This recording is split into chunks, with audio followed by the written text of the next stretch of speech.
Hello everyone.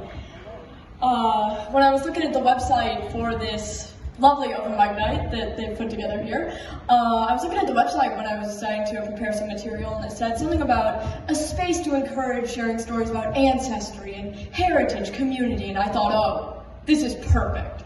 Because I'm from a little place, I don't know if any of you have ever heard of it, it's called Florida. And when I tell people that, I usually get two main responses. There's always, oh, that makes a lot more sense about you now.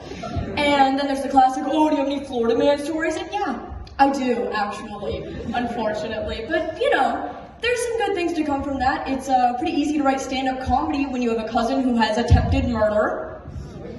Yeah, he apparently found out his wife was cheating on him, and she knew that he knew. And she knew that he would follow her to the motel one night. So to make him jealous, like any rational person would, obviously, she leaves the curtain open.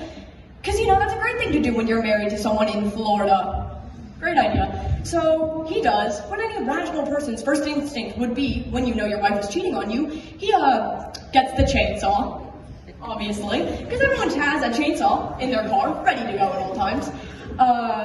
Busts through the window, you know, tries to kill the boyfriend. Classic crime of passion.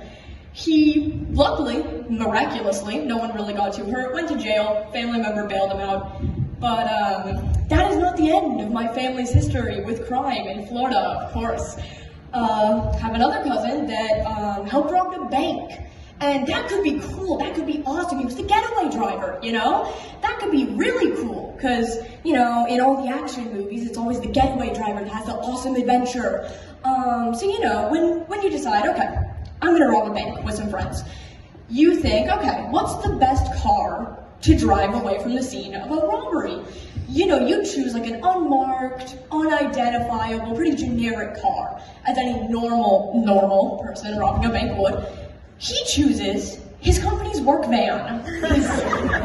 That's just the best getaway car. And then not only that, he could have gotten away with it, maybe. The car was reported stolen, but if he had gotten far enough away, maybe this still could have been a cool story. But my family is not smart enough for that, you see. He goes and camps out in his van for a week. He does not sleep this entire week. He has 10K sitting in this air conditioning company work van. And he calls his sister, he's sobbing, he's like, I don't know what to do, I'm gonna turn myself in. So he turns himself in. This doesn't even have a cool ending, you know? It could have been like, oh, my family got rich off of this, and he shared the money with the family, we all got some nice property in Florida where property is dirt cheap. But no cool ending here because, once again, redneck Florida. No one is cool enough to have that good of an ending to a story about bank robberies. So he turns himself in. I'm not even sure how long he went to jail. I didn't even remember that this guy was related to me for the longest time. I have so many cousins that I could not even begin to name them. Sometimes, like, my family will be telling me about this stuff, and they'll be like, oh, you know your cousin, like, Rusty, and I'm like, no, I mean, I have so many cousins, I don't even know how half of these people are related to me. I remember, like, the family reunions from when I was about this tall. I don't remember any of the people that were there. All I know is I was surrounded by like at least 50 drunk Florida adults in a backyard that has trenches that are considered a monster truck track.